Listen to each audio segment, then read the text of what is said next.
আসসালামু আলাইকুম। আশা করি সবাই ভালো আছেন। আমি আবার নতুন করে ভিডিও শুরু করেছি। আমার নাইস লাইফস্টাইল সবাইকে স্বাগতম। আপনার ভাইয়া আজকে রান্না করবে, সেটাই আমি আপনাদেরকে দেখাবো। আজকে আসলে রান্না করব চিংড়ি মাছ ভুনা। নারকেলের কারণে আমি মালাইকারি করতে পারিনি। আপনার ভাইয়া হলুদ লবণ দিয়ে আগে চিংড়ি মাছটা মাখিয়ে নিল। মাখানো হয়ে যাওয়ার পরে ফ্রাই প্যানে তেলটা দিল, দেওয়ার পরে মাছটা ভাজি করছে। এক এক করে মাছগুলো দিচ্ছে। আপনার ভাইয়া কিন্তু ভালো রাঁধুনি। সুন্দর করে মাছগুলো ভাজছে।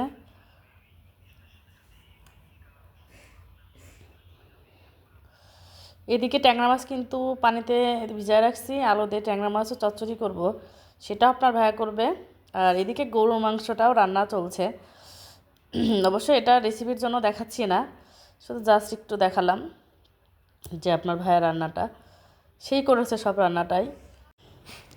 হ্যাঁ, মাছগুলো ওই যে ভাজা হয়ে গেছে, মাংসটাও দেখালাম। মাংসটা হয়ে গিয়েছে, সেই কিন্তু রান্না করছে, আমি কিন্তু ক্যামেরা ধরে আছি। এবার মনে হয় চিংড়ি মাছগুলো উঠাবে। হ্যাঁ, চিংড়ি মাছগুলো উঠাচ্ছে, ভাজা হয়ে গেছে। আসলে আমার রান্নাঘরে আসলে অনেকটা রোদ আসে, যার কারণে একটু ঘোলা লাগে। এই যে সেই রাঁধুনি।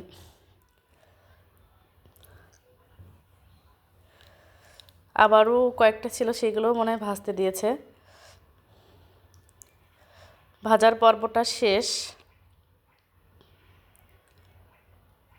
রাঁধুনির তো ক্যাপ মাথায় দিয়ে রান্না করতেছে, বিশাল রাঁধুনি।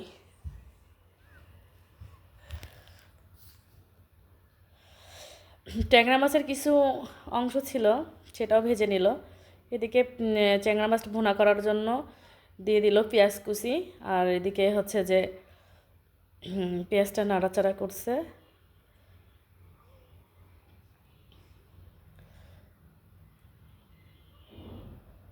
এবার মশলা, এটা আমার ব্লেন্ডারে মশলা করা ছিল, ওর মধ্যে আদা রসুন পেঁয়াজ সব কিছুই আছে একবারে।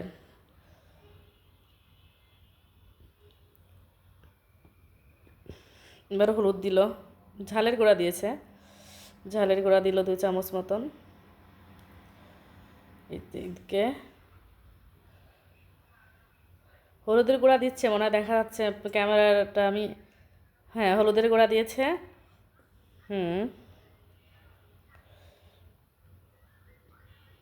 লবণ দিল।